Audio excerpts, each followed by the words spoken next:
Before we start, Spiros and Hiroko, thanks for coming in today to talk about your recent study experiences, and congratulations to you both in doing so well in your first semester exams. Thank you.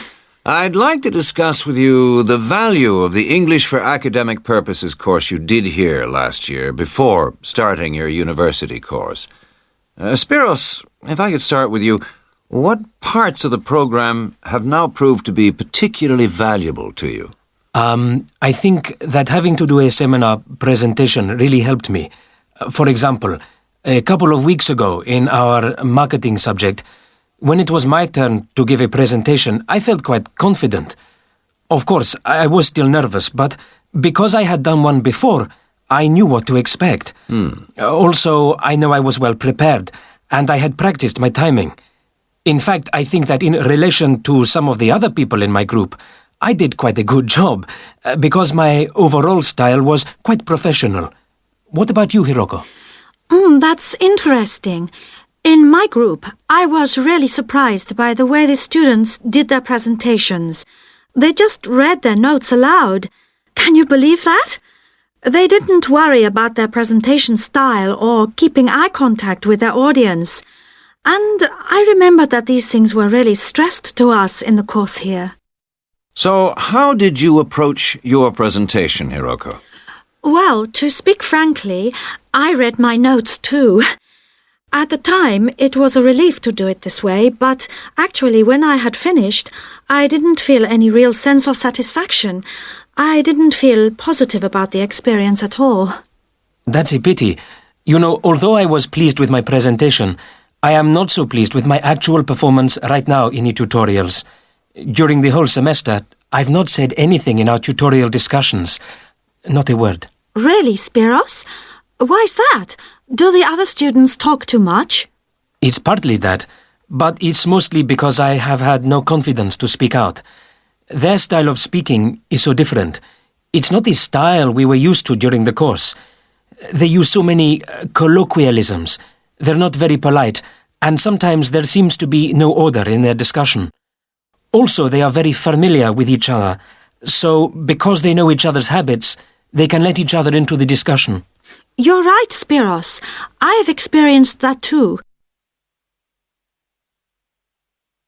For most of this semester, I've said absolutely nothing in tutorials. But recently, I've been trying to speak up more, and I just jump in. And I've noticed an interesting thing. I've noticed that if they thought my point was interesting or new, then the next time they actually asked for my opinion. And then it was much easier for me to be part of the discussion. Oh, that's great, Hiroko. I hope that happens for me next semester. I'll have to work hard to find some interesting points. What helped you to find these ideas?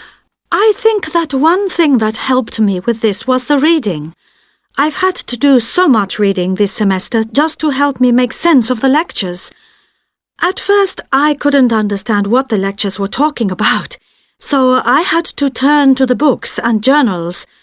Every night I read for hours, using the lists of references that were given, and I made pages of notes.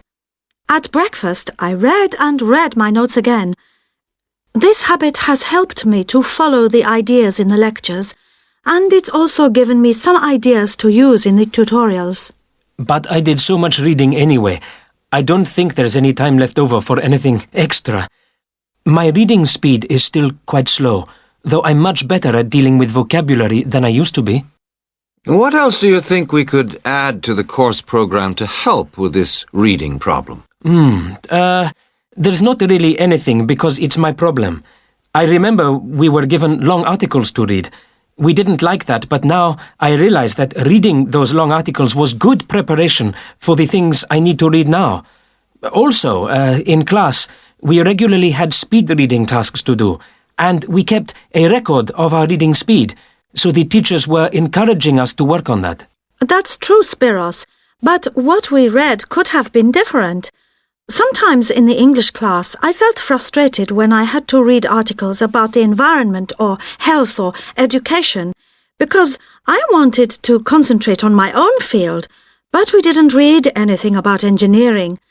So I think I wasted some time learning vocabulary I didn't need.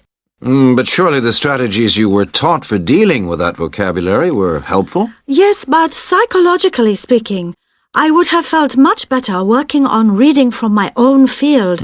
What do you think, Spiros? Oh, I agree. That would have helped my confidence too, and I would have been more motivated. It was good, though, that we could work on our own topics when we wrote the research assignments. Okay, let's move on to writing now and